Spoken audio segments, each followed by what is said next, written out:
Fala, gente! Voltamos aí com as impressões semanais de Classroom of Elite, segunda temporada, episódio 9, que teve aí o protagonista sendo desafiado no final, a Horikita evoluindo claramente, a Kei com ciúmes, a Sakura doida pra pegar o protagonista aí, se enfiando no grupo dele, e principalmente essa filha da mãe da Kushida, se dando muito mal nesse episódio.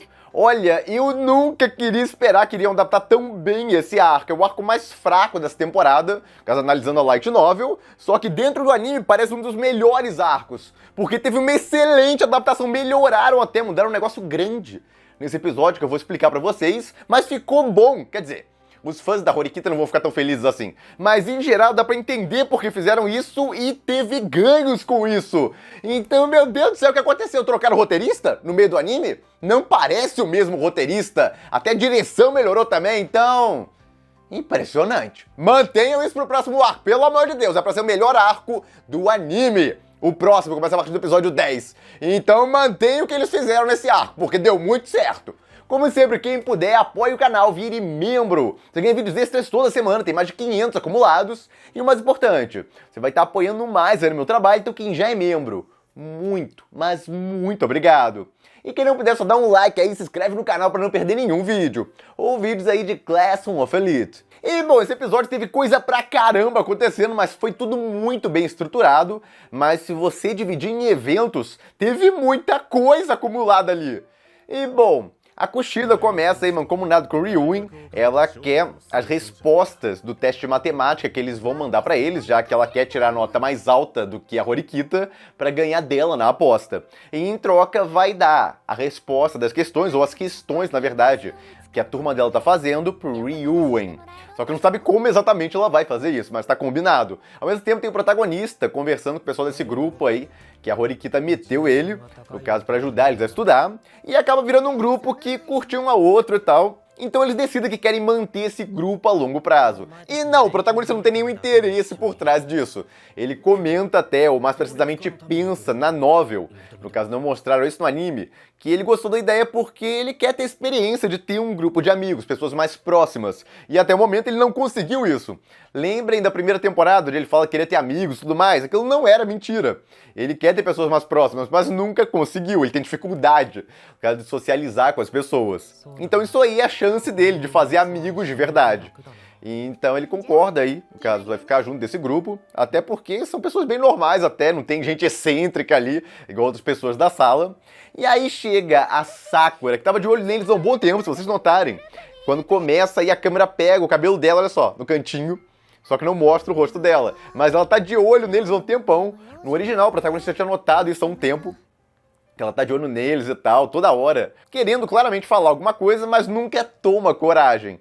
Então tem mais reuniões deles e tal na novel, no anime pulou um pouco isso. O ponto é que em todas as reuniões deles, a Sakura ali tá de stalker, olhando a coisa toda e querendo se juntar a eles, até porque o protagonista tá ali. Ela nem disfarça isso, porque quando ela chega lá, falando que quer entrar pro grupo deles, ela fala o grupo do Ayano Koji, ela quer entrar porque tem o Ayano Koji, ela é louca por ele, o caso mais descarado impossível. Então, ela tá desesperada ali pra entrar naquele grupo. Então acabou aceitando ela e tudo mais, e ela entrou aí, formou esse grupo de 5 pessoas. Então eles criam um WhatsApp pra eles e tudo mais lá. E é legal até pra ajudar a Sakura, o protagonista pensa também, porque ela também tem dificuldade de socializar com as pessoas, ela é muito fechadona e tal, envergonhada e tudo mais. E aquele grupo ali pode ajudar ela a começar a socializar mais, fazer amigos de verdade. Então isso aí, embora não um ponto mais interessante do episódio, ainda assim é um negócio relevante, que vai ter importância mais à frente. E, bom, tem essa personagem aí junto com o Ryuin que aparece. Essa aí é, no caso, a cabeça, em termos de inteligência, da turma C. Inclusive é ela que faz as perguntas deles e tal, que elaboraram pra outra turma. E é ela também que o Ryuin bota pra avaliar ele, se acha que tem alguém suspeito ali. O protagonista até fica com aquele poker face dele o tempo inteiro, pra, no caso, não dar bandeira. Mas, bom, esse grupo do protagonista, que até ficou com esse nome, no caso é o grupo do Ayano Koji, combinou aí de ir ao cinema junto, e aí ele tá falando disso com a Kei, e a Kei tá achando que ele tá chamando ela pra ir junto, ele até, no caso, solta essa cara dela, porque tá falando como se fosse junto, porque ela tava toda animadona lá, já como se ele estivesse chamando ela, mas não era isso. E depois ele dá um novo papel a ela e tal, pra ela interpretar, é a maior qualidade da Kei, eu diria, no caso, a capacidade de interpretação dela, de atuação é boa. Então ela, no dia seguinte, lá na reunião deles, pro negócio das perguntas, faz todo um drama lá exagerado e joga suco lá em cima da Kushida. Isso aí vai ter utilidade mais à frente, o motivo dele ter feito isso, tem toda uma lógica por trás. Alguns podem lembrar provavelmente daquela parte onde a Kushida pega a mão dele, coloca no casaco dela as impressões digitais dele ali. Alguns poderiam estar pensando que estava relacionado a isso, mas não. Inclusive eu pensei na época que poderia estar relacionado a isso também, mas o motivo dele fazer aquilo era outro, que é explicado no finalzinho do episódio. Ele tinha um plano dele rolando também. Mas bom, como esperado, a Kushida traiu a turma, ela foi lá e deu um bando de perguntas, no caso como se fosse a representante da turma para a professora, e disse para não aceitar perguntas de mais ninguém. Se chegasse outra pessoa ali com perguntas, ela tinha que fingir aceitar, mas jogar fora. Então dá raiva pra caramba dela nessa parte, e isso aí foi um negócio que não teve no original. Por causa dessa parte aí com a Kushida. Eu já vou explicar por que fizeram isso, só que tiraram outro negócio em troca. Então, embora dê muita raiva, que é um sentimento importante, porque vai dar muito prazer quando ela se dá mal depois, ainda assim eles cortaram a parte da Horikita, indo lá entregar as perguntas. No original tem tudo isso, mostrando o Ainoko já tá indo junto com ela. Ela chega lá na professora, entrega as perguntas e tal, e a professora tá falando de forma meio esquisita com ela. Aí o Ainoko nota isso, que tem algo errado ali, e tem também o Ryuen, que tá lá na sala, tá observando a coisa toda, se divertindo às custas da Horikita, porque ele sabe de todo o plano lá da Kushida, então entregar aquelas perguntas, no caso, pra professora, seria teoricamente inútil. Então, o protagonista tá suspeito lá da coisa toda, tá entendendo mais ou menos o que tá rolando, mas parece que a Horikita não percebeu. Ela vira de costas, tá indo embora, só que ela para do nada, e aí começa a falar com a professora lá, pô, alguém veio antes entregar perguntas pra você e tal, e te falou alguma coisa? Aí ela confirma que sim, e fala até que foi a Kushida. E a Kushida falou pra ela não aceitar de mais ninguém outras perguntas, então ela não pode aceitar as perguntas da Horikita. E a Horikita começa a fazer um maior drama e tudo mais, ela fica desesperada. O Ryuen sai rindo da coisa toda lá, todo felizão. Só que aí depois que ele sai, a Horikita continua fazendo um drama absurdo lá. Aí a professora até fala pra ela, calma, Horikita, ele já foi embora. E aí ela volta ao normal. No caso, tudo aquilo era um plano dela, antes da Kushida e falar com ela, com a professora lá, a Horikita já tinha ido falar com a professora, que no caso ela só poderia aceitar perguntas que viessem dela, ou seja, da Horikita, não aceitar perguntas de outra pessoa, ou seja, as da Kushida, quando a Kushida foi falar com ela, pediu tudo aquilo, ela já estava mancomunada com a Horikita antes, a professora no caso, então ela pegou as perguntas da Kushida e jogou fora, ela não usou as perguntas da Kushida, então essa parte é muito boa, e eles explicam isso. Só que não mostra toda essa parte, a atuação da Horikita lá pra enganar o Ryuen, fazer o Ryuen pensar que no caso a Horikita foi enganada, tá desesperada lá e tudo mais. Então é bem legal essa parte. A Horikita tinha um plano por trás, ela pensou até na traição da Kushida, tava esperando até por isso, então ela aprendeu tudo que aconteceu nesse arco. No caso, nos dois primeiros arcos que se adaptaram, do episódio 1 até o 6, ela teve um desenvolvimento de personagem, só levou na cabeça, mas isso serviu pra ter a redenção dela nesse arco. Agora ela tá começando a jogar o jogo pra valer. Então até o protagonista tinha um plano ali, B, por assim dizer, se desse as coisas errado, mas a Horikita conseguiu se virar sozinha. Então foi bem legal isso, nem precisou do plano dele. Então, pra quem se perguntava se a Horikita iria melhorar, tá aí, tá melhorando. Tá parando de depender do protagonista pra sempre salvar a pele dela, tá conseguindo se virar. E o plano dela foi bom, enganou completamente a Kushida e enganou o Ryuen também no processo. Então foi isso aí que aconteceu no original. Mostra toda essa parte da Kushida, o protagonista indo junto e tal, notando a coisa toda. E ele mesmo comenta que nunca iria esperar aquilo. Que ele mesmo foi enganado pela atuação da Horikita. No caso, ele não esperava que ela tivesse feito um plano por trás e tal, um counter pra cima da Kushida. Então quando ele descobre isso, nota o que aconteceu, ele fica admirado lá. No caso, com o que a Horikita fez. Então o valor que o original dá pro que a Horikita fez é maior em comparação ao anime. No anime, eles deram a parte pra Kushida, ela indo lá, isso não mostrou, só é falado o que aconteceu, mas não mostra. Por que fizeram isso? Bom, porque a tensão é maior. Se a Kushida vai lá e faz isso, você fica morrendo de raiva dela e fica desesperado, pô, e agora? No caso, eles vão ser enganados. Só que acabaram não sendo, mas o protagonista explica depois por quê. Você não sabe por que não deu tudo errado pra eles, porque a Kushida olha pra prova e tal, tá desesperada lá, porque a gente vê que deu errado o plano dela, mas você não sabe por quê e a Kushida não sabe por quê. Até que o protagonista explica o que aconteceu. Então você cria um mistério maior, um desespero maior por trás da coisa toda. Mas você perde, no caso, um ponto importante aí do desenvolvimento da Horikita. Você sabe o que aconteceu, que ela fez isso. Então, a ação dela não foi retirada ou modificada. O que é modificado é como isso foi abordado. Então o pessoal que reclamava até que a Horikita estava ganhando muito foco e tal, estavam cortando outros personagens para mostrar mais a Horikita. Olha, não estão fazendo isso claramente essa temporada. Eles, inclusive, tiraram uma parte importante aí que exaltava a Horikita, enquanto ela melhorou, o protagonista impressionado com ela. Tiraram tudo isso e resumiram com ele falando só o que aconteceu. Resumindo bem rapidinho o que aconteceu, o que a Horikita fez. Então os fãs da Horikita não devem estar muito felizes com isso. Eu entendo por que fizeram isso, porque reduz pra caramba o tempo de episódio. Se tivesse toda essa parte da Horikita até lá, falando com a professora, o Ryuen no meio, toda a atuação que ela faz e tal, daria pra colocar, inclusive. Era só tirar a opening end que dava pra colocar. Mas ainda assim precisaria de mais tempo do episódio. Pra encurtar o tempo, eles resolveram cortar essa parte e botar só rapidinho a Kushida lá, pra você ficar desesperado. Putz, a Kushida traiu a coisa toda, como é que eles vão fazer e tal? E então aí ter virada no final. Aí você tem aquela surpresa, tipo, não aconteceu isso. Caso pegaram ela de surpresa. Então tem mérito que eles fizeram, eu entendo. Não é um problema realmente. Só uma pena porque você tira um pouquinho do brilho que a Horikita teria. Porque, basicamente, as ações dela foram resumidas pelo protagonista, ao invés de serem mostradas, como foram no original. E, bom, a Horikita fez esse plano todo aí e acabou com a Kushida, ela tá desesperada, é muito legal ver a Kushida doida lá de raiva. É prazeroso durante esse episódio, porque você tá morrendo de raiva dela há um tempo na série já, principalmente no final do arco anterior, nesse arco também. Então você tá doido pra que ela se dê muito mal, e acontece isso!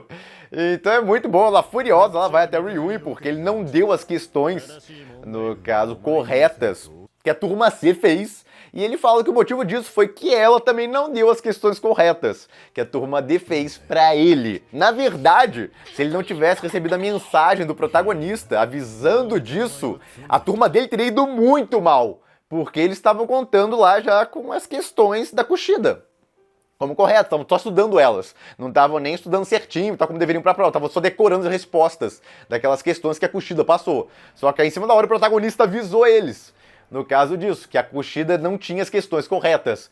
Aí eles pegaram e estudaram pra valer. Não tinham as respostas prontas, mas pelo menos tiveram tempo pra estudar pra valer. Em vez de relaxar e tal, e só decorar aquelas respostas das questões da Kushida. Então isso aí salvou a turma C, senão eles teriam ido muito mal e vários alunos teriam sido expulsos com isso. Então, na verdade, o protagonista, com o plano B dele, meio que estragou em parte o plano da Horikita, porque o estrago teria sido muito maior. Por causa da atuação que ela fez e tal, enganando, no caso o pessoal da turma C, incluindo o Ryuen, eles teriam achado que, tá tudo ótimo e tal, é só decorar aquelas questões e pronto, e teriam levado uma sova na prova. Então o protagonista, ao avisar o Ryuen, ele pegou e poupou pra caramba a turma C. E o que ele fez? Em troca disso, o Ryuen tinha que mandar as questões da turma C pra ele, ou então colocar errada as questões da Kushida. E foi exatamente o que ele fez. Ele passou as questões erradas pra ela. No caso, ele tá se comunicando aí com o protagonista, só que, de novo, é por aquele e-mail fake dele. Então ele não sabe quem é. É uma pessoa que tá se comunicando com ele por um e-mail lá, mas ele não tem a mínima ideia de quem é, só que é alguém da turma D. E, bom, tem explicação também para aquela cena da Kei jogando suco em cima da Kushida. Foi para, no caso, colocar essas questões aí. No caso, a cola das questões da prova no casaco dela. E então o protagonista poderia ter acusado ela disso, e aí um professor checar e a expulsão, colar nesse colégio, a expulsão na hora. Então era uma forma que ele criou ali para expulsar a Kushida. No caso, se o plano da Horikita aí desse errado. Ou seja, se a Horikita perdesse a aposta pra Kushida, o protagonista iria usar isso. Ele iria usar esse negócio da cola aí pra expulsar a Kushida. Então foi por isso que ele aceitou então a aposta, botar ele no meio da aposta, porque ele tinha um plano B. Se, no caso, a Horikita não conseguisse, não era que ele botava fé nela. Ele já contava que podia, no caso, dar errado lá, aquela aposta deles, só que aí ele tinha esse plano aí pra acabar com a Kushida. Só que ele não precisou usar, porque a Horikita conseguiu se virar muito bem. É engraçado porque eu não considero esse um grande arco dessa temporada, pelo menos lendo o original, mas na adaptação ficou tão bom que pareceu superior aos dois primeiros arcos. Mas porque a adaptação dele foi muito melhor. Isso aí, na verdade, demonstra como uma adaptação consegue elevar as coisas, ou piorar pra caramba. Os dois primeiros arcos receberam uma adaptação porca, então pareceram mais abaixo em comparação ao original. E esse arco recebeu uma adaptação acima da média, então parece melhor que o original. Caso tem um pontinho ali que você pode apontar e tal, tirando um pouquinho de brilho da Horikita, mas a ação dela ainda foi a mesma. Mostrou que ela cresceu, amadureceu e conseguiu se virar sozinha ali. e enganar o Ryuin até. E, bom, tem a cena da Kei morrendo de ciúmes aí do protagonista, tá descarado. Ela tentando tirar a Sato de perto dele, que nessa cena aí já ficou muito boa. Ela olhando pra ele, tá corando. Então tá cada vez mais descarado que ela tá se apaixonando por ele. Esse arco, inclusive, tá passando isso muito bem. Tudo nesse arco tá muito bem adaptado. Tudo bem que cortaram essa parte aí, caso deles indo ao cinema. Aí a Sato e tal, dando em cima dele. E tem a Sakura desesperada ali, no caso, com a situação. É uma parte cômica, mas não é tão importante. Seria só um fanservicezinho engraçado. Então cortaram isso, mas não tem problema algum. Outra coisa que eles cortaram é uma carta acusando a Ichinose de conseguir pontos ilegalmente. Isso aí não foi mostrado, então eu posso considerar que ou eles cortaram ou eles vão colocar em outro episódio. Dá pra colocar no próximo episódio tranquilamente, já que é um negócio que só vai ter uma importância maior mais à frente na história. E por último, não mostrou como a Kei conseguiu a data de aniversário do protagonista. Não que fosse um negócio muito difícil, mas ela foi a única a mandar lá uma mensagem parabenizando ele, já que ela é a única que sabe a data de nascimento dele. Em geral, esse arco aí, de longe, o melhor adaptado dessa temporada. Eu torço para que isso continue no próximo, porque se botarem nesse nível o próximo arco, que é para ser o melhor de longe dessa temporada, vai impressionar muita gente. O finalzinho já deixa um gancho, no caso que te deixa bem curioso com o que vai acontecer a seguir, porque o Ryuin tá ameaçando a Kei. Ele sabe lá que a Kei, digamos que é uma das peças do cara controlando a turma D por trás dos panos, e então ele até manda para aquele e-mail lá anônimo que tá falando com ele a imagem da Kei, de quem ele vai atrás agora, exatamente como o Iska, porque ele quer que o protagonista vá lá e intervenha, no caso mostre quem é, e para conseguir isso ele vai atacar uma peça dele, que é a Kei. Então o protagonista aceita até o desafio dele no final lá, ele fala isso. E você fica curiosíssimo pro que vai acontecer a seguir. Agora esse visual aí, inclusive, faz todo sentido, né? Então esse agora é pra ser o melhor arco da temporada inteira. Então, pelo amor de Deus, eu não sei o que fizeram. Trocaram roteirista, diretor, alguma coisa eles fizeram. Porque o nível da adaptação desse arco é muito superior ao que a gente viu na primeira metade do anime. Então mantenham esse nível, é só isso, não precisa fazer superior a isso, já tá ótimo, nesse nível aí, por causa do roteiro pegando as partes essenciais, fazendo alguns cortes aqui e ali, mas nada muito relevante, foi ótimo como adaptaram, no caso mudaram até algumas coisas, mas não interfere muito, algumas mudanças vieram até pro bem, deu mais impacto, por exemplo, aquela história da Kushida, que ainda assim alguns não acharam tão grandiosa assim, mas comparado ao original parece um negócio maior, no original é totalmente sem graça, no caso no anime, pra quem leu o original, pareceu um negócio muito superior em termos de impacto. Mas o arco como um todo ficou muito bom, a finalização dele também, bem encaixadinho lá tudo, muito, muito bom. Até a animação deu uma melhorada, ficou mais consistente, embora tenha exceções. Nesse episódio, essa cena aí, do protagonista meio esquisito me chamou a atenção. Não sei vocês, o design dele parecia bem fora, no caso do habitual, nessas partes aí. No caso, o olhar dele, todo frio e tal. No caso, mais de peixe morto, sumiu completamente. Tava com cara de personagem genérico de anime mal desenhado. Então não tá perfeita não a animação. Mas deu uma melhorada em comparação com essa primeira metade já. Então, por favor, o próximo arco, deem o melhor que vocês têm aí, staff, porque merece. É pra ser mega impactante aí. Então não estraguem, é só isso que eu peço. E, bom, gente, aguardemos aí esse próximo arco. Agora eu tô fazendo hype há um bom tempo dele, né? Vocês vão entender por que a partir do próximo episódio, que, em tese, a não ser que modifique alguma coisa, as ordens e tal, já deve ter algum impacto. Só vai melhorar até que vai chegar o episódio 12, que, por favor, façam direito aquele negócio. E, bom, gente, é basicamente isso. Fico por aqui. Se gostaram do vídeo, deem o like, compartilhem. Se inscrevam no canal que não se inscreveu ainda. Apoie o canal quem puder. Vire membro. E eu vejo vocês no próximo vídeo.